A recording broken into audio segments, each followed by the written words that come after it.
Yan, oo. Well, magandang umaga po, Mayor. Magandang umaga po sa lahat. Perfect. Si Kitty. Sila. Darating po si Kitty, no? Nandyan po sa attorney sa labas. Nasaan na? Nandyan. Sa labas. Ayun, sa Mayor, Pangit tos picture, no?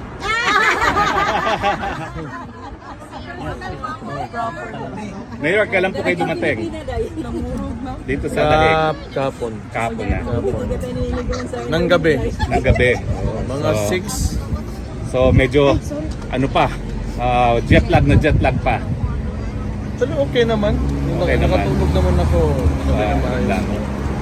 Tayo ko lang yung kapatid ko ha, bago tayo magsimula. No problem, Mayor. How's your travel po? Was it smooth?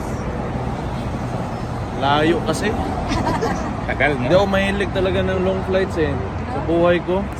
Kaya most of the time pag nagbabakasyon ako, Asia lang. Kasi maganda rin naman yung mga lugar natin dyan sa Asia. Ikaw pata? So, Mayor, nakumpleto ba ho kayong apat ngayon sa bisita? Hindi. Kami lang tatlo ni Kitty, ng kapatid ko si Pulong at saka ako. Okay. Kamusta naman po si Tatay? Dahil uhaw na uhaw talaga kami sa balita kay Tatay. Buhay pa naman siya. Pero hindi siya yung dapat na yung isang tao na ganun yung kondisyon niya sa edad niya na dapat nasa isang detention center. You know what I mean? Yes. Hindi nga dapat. Sa kalagayan niya at saka huwag na lang natin i-mention yung kung anong contribution niya sa Pilipinas. Huwag na lang yon, yung kalagayan niya lang yung iisipin at kalusugan ng tao. He's already 80 years old, tapos ganon yung treatment ng Philippine government. The head of state is who is Bongbong Marcos, diba? Ganon yung treatment niya sa tao. Another one, I do not know if this will go well with the with the Dutch, pero you are very sensitive when it comes to human rights. So sana maisip nila rin na they should open the debate. Yun lang naman dapat sana. Wala naman, we're not against, kung sino man nagpapatakbo or this place or this country is allowing it to happen, but they should open up the debate to put an 80-year-old individual na medyo may problema na sa kalusugan, may mga sakit na rin, na bakit nandyan siya at ano ba talaga yung kasalanan niya, diba? Because kung ako tatanungin nyo, if it is a war against drugs, kasi yun yung dahilan ng mga who is opposing him, kaya nandito siya. Sino ba ang tinatamaan nun? If you are against drugs, di yung tinatamaan nun yung mga nagbebenta, mga poser, mga drug lord. So paano sa naging mali doon? Because he wants to save the victims of these people. So ano kasalanan ng tao ngayon na nandyan siya sa... Ayoko na magalit. Ano pong napag-usapan nyo? Ano pong napag-usapan nyo po ngayon sa Dalao? Wala naman, mga nangungumusta lang sa Davao. Sabi ko, traffic. Kasi hindi naman nagre-release talaga ng budget yung legislatura natin. Walang budget yung DOTR to go through with the Davao bus system. Mga ganun bagay. Trivia lang naman. Tapos balita sa pamilya, we were talking about the mga apo niya. Yan. Wala naman masyado. Wala pong current affairs kayo na pag-usapan sa politika sa Pilipinas? Wala naman. Wala mang mga bagong ngayon na mga bagong tawag dyan. Yung nabubuking na mga kabit pala o dyan ng mga artista, mga iba. Sige po, questions po. Mayor, good afternoon. Wait lang. Maiba po tayo. Salamat po sa update kay Tatay Digong sa araw na ito. Your comment po, Mayor, ongoing tungkol po sa ongoing na investigation sa flood control projects. So anong basa ninyo dito, sir? Sa tingin po ba natin papapanagot ang mga nasa likod ng katiwalaan kaugnay sa mga sabing proyekto? Alam nyo, tingin ko lang dyan, okay man, sabihin na natin. Kasi si BBM kasi, when in fact, sa chain of command, siya yung nasa taas. And for the past 3 years, he allowed that to happen. So whose responsibility is that? So ngayon, mag-e-expose siya na kunwari ng mga congressman niya na under din naman sa kanya because you're the president. Ikaw pumirma ng budget na yon. Tapos ngayon, sisisihin mo sino? Yung mga nagpasa ng ano? Bakit? In the first place, bakit mo hindi sinigurado? Kasi pinagyabang mo yan sa pangalawang SONA mo na may 5,500 flood mitigation projects ka. Tapos ngayon nagkaganon, tapos sisisihin mo yung ibang tao. Ikaw yung presidente, you're the executive ng buong bansa. Responsibilidad man yun. If there is someone to blame, that will be him. Okay naman, kasi yung mga ibang politiko ngayon, ginagawa din nilang plataforma. So si Magalong, nag-a-align sila, but yung kinakalaban nila are the congressmen. Why not ask or question the president himself? Correct. Kasi dinadivert tayo dyan sa mga congressman na yan, cooking show ba? But sino man yung responsable talaga ng lahat? Sino pumirma ng budget? At sino implementing agency? It's DPWH, that is under the president. Correct. Mayor, ano masasabi niyo doon sa sinabi ni ni BBM na useless? Itong mga nakikita niya. I think yung nakikita niya useless daw yung mga proyekto. Kasing useless niya nga. I-repair daw yun. Kasing useless niya. Maging useless talaga yan because wala kang directive eh. Dapat simula pa lang ng termino niya, he should have said and instructed everybody, umayos kayo.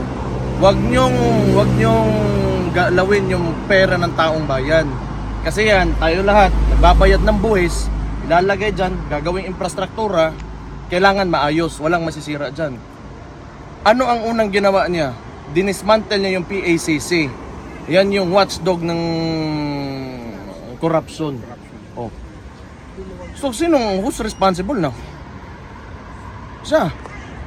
So, itong mga nag-iingay ngayon, that is yung sumasakay sa plataforma, kunwari ng presidente na may expose siya, you ask the president himself. He is the only one who can fix this. Hindi yung pagtuturo niya sa mga congress, it will not fix anything. It will not fix anything. And isa pa, 3 taon na siyang nakangangalang, kaya nangyari yan. So kaninong kasalanan yan ngayon? It will only happen if you allow it to happen. Ngayon lang na gano'n na, tapos lagi ng tawhanan ng utang igit ng buwis. Next question. Next question. Mayor, di ba sinabi niyo na may kasalanan talaga yung DPWH? Pero bakit kaya sa tingin niyo until now hindi pa niya sinisibak si Secretary Bonoan ng DPWH? Ganito yan. Ang tingin ko lang dyan,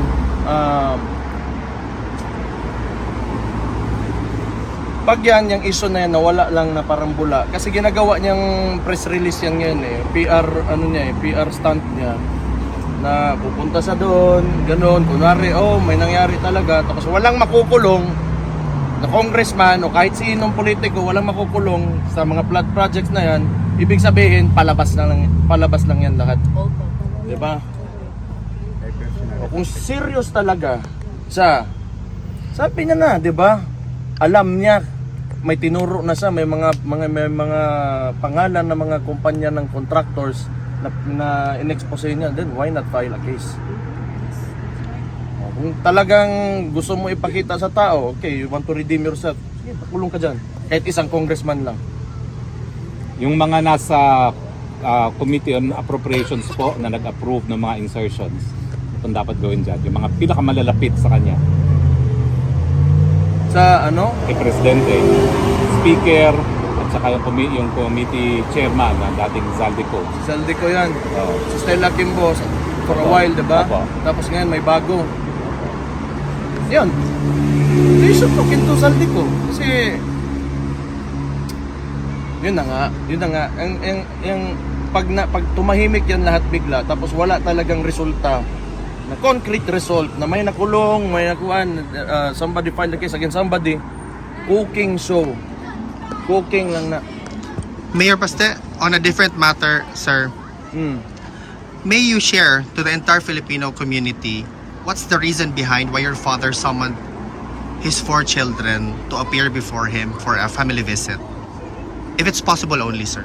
Wala naman talaga na, siguro gusto niya talaga nakita niya nga kaming lahat. Wala man siya sinabi specific talaga na reason. Ikaw, alam mo? Nag-text lang siya bigla ng isang, through call yun eh.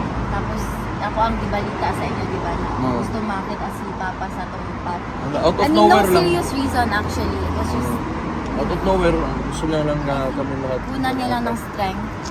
Thank you. Matutupad po kaya yon na makita niya kayong apat this week?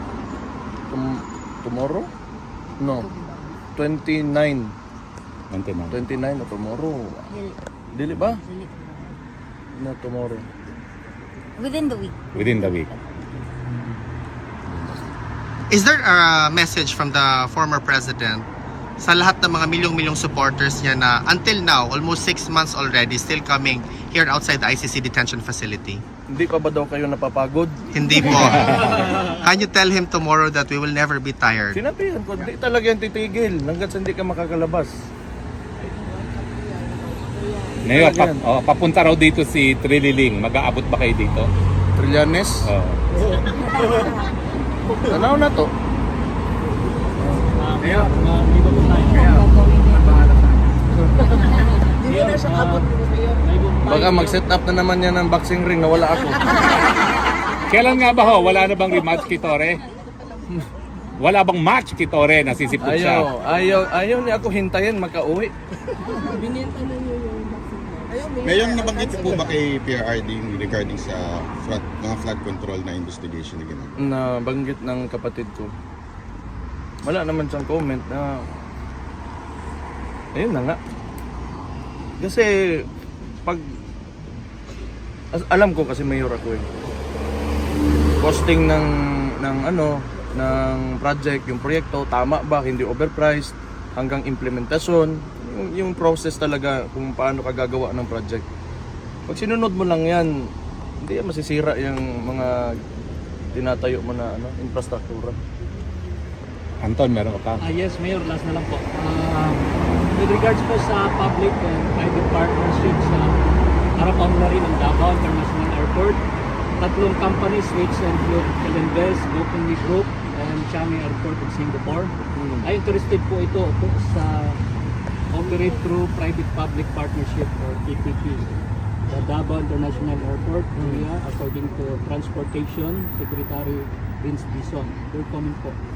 Okay, so maganda na tinanong mo yan kasi for the longest time, hindi kasi ako kasi ginagawang propaganda against my term as mayor sa LGU, yung airport na yan. But in fact, CAAP yan. It's a national agency, under rin sa national agency, CAAP. Tapos, dapat ililipat na yan na maging sa region to become a Davao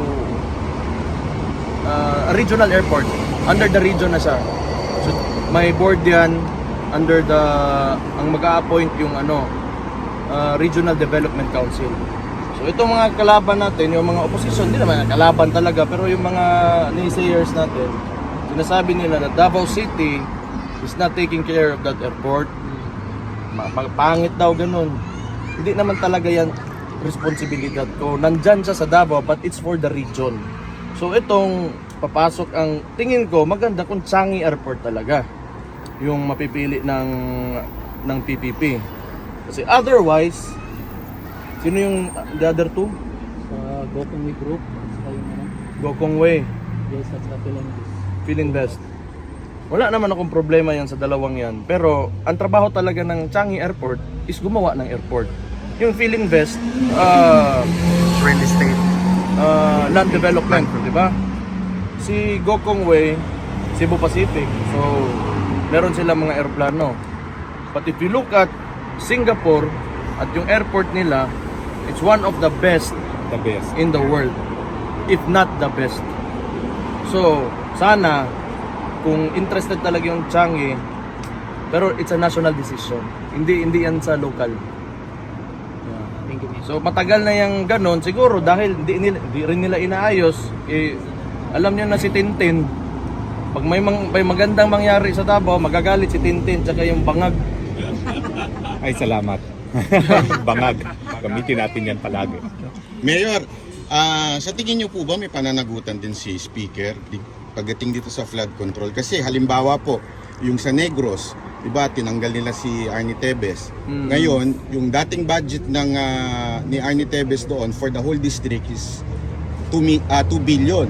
But now, under dito ngayon, binigay kay Speaker yung responsibility sa Negros na 1.9 billion, allegedly yung palang ay flood control. Wala pa yung iba. So, may pananagutan kaya dito si Speaker na sa mga flood control na ito? Ano sa tingin ninyong opinion dito? Tama yung sinabi ni attorney kanina. Magsisimula talaga yan dyan sa pangalan ng komite ba na yun? Appropriations. Appropriations.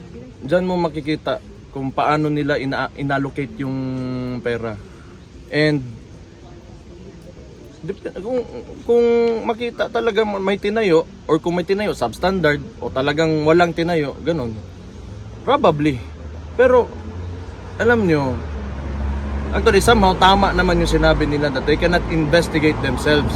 Tama yun. Kasi talaga alam nila na wala silang tiwala sa mga sarili nila. Ano?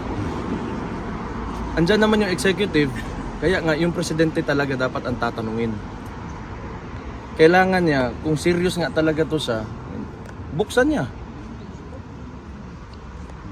Mayor Baste, do you have a message to the entire Filipino community supporting your father? Mahal na mahal ko kayong lahat. Mahal na mahal kayo ni Rode, Papa nako. Kaayog yun. Salamat sa lahat ng suporta nyo. Mabuhay kayo. Huwag kayong titigil sa para sa tunay na pagbabago. Andyan na tayo. Ituloy-tuloy lang talaga natin to. Nakita nyo na yung transformation. Midterm elections, maganda yung resulta natin. Hindi ko lang alam kung bakit nakalusot yung dalawang LP na hindi man lang lumabas ng bahay. Pero the Philippines, the country is evolving into something better. Kita nyo yan. Kasi kami sa Davao, matagal na kami. Di kami gumagamit ng pera. Eleksyon. Ang sinasabi lang namin, kung may magbigay ng pera sa inyo, tanggapin nyo. Pero sino yung tingin nyo? Yung mismong kandidato na makapagbigay ng pagbabago, na mga magagandang maayos yung lugar nyo, yun yung piliin nyo. Kasi yung pera niya, ginauto lang kayo ng mga politiko na yan. So yan, nakita natin, we've observed that nung midterm elections. Na kiniklaim pa talaga ni Bangag na okay daw yung resulta. Pero yung nagsimula yon, ang pinagyabang niya 12-0. Basta kung ano yung ginasabi talaga ni Bangag, anong sinasabi niyan, hindi niya gagawin yun. He always does the opposite. 'Di ba? Sinabi niya hindi niya ipapadala to ng yung tatay namin sa anong ginawa niya? Kabaliktaran. Pag may sinabi yan, ang kabaliktaran niyan ang gagawin. Kasi yung utak, wala na, baliktad na rin. Gumulong na yung utak niyan. Mayor, anong masasabi niyo tungkol dun kay yung bangayan ngayon between Torre and Napolcom na nagkakaroon sila ng konting dahil ba sa tingin niyo sa yabang ni Torre kaya nagkakaganyan? Pera yan. Pera. Hindi ko lang alam saan nila o anong inapagawa yan. Pero pera talaga yan. Basta mga ganun. Walang iba yan. Pera yan. Mayor. Hindi lang natin alam kung ano talaga. Pero usually. Kasi magkaiba naman sila ng role. Hindi mo naman pwede yung 'di ba? Pera yan. Mayor, may question. Kasi ngayon nasa spotlight si Vizcaya. Mm. Tapos nasa diba malaki Mm. contractor. Tapos sabi niya, isoli ko na lang yung bahay ko, kunin mo na lahat ng 40 ko na mga kotse. So pag ginawa mo yun, is that enough? Hindi na siya magtutulong. That's it. When you return everything na I do not know what the law says. But that doesn't mean you did not do it. Right? 'Di ba? Hindi ibig sabihin na sinauli mo, kunwari, may ninakaw ka, tapos sinauli mo, hindi ibig sabihin na hindi ka nagdakaw. Yun lang yun eh. Di ba? Lahat sila parang ganun yung gagawin. Susuliin na lang nila para tama na. I think siguro ang ma-modify diyan ang sentensya niya. Kung aamin talaga siya, na guilty siya ganun, probably. But I'm not a lawyer, I cannot answer that. Mayor, Thank do you you, have Mayor. time? I'm excited sila magpa-picture sa iyo. Ito yung araw na parang ang dami-daming first-timers ngayon. No? Maraming salamat sa mga first-timers. No? Okay lang na magpa-picture sila. Okay lang. Picture lang, line up lang po tayo doon. Yan. Everyone will have a chance.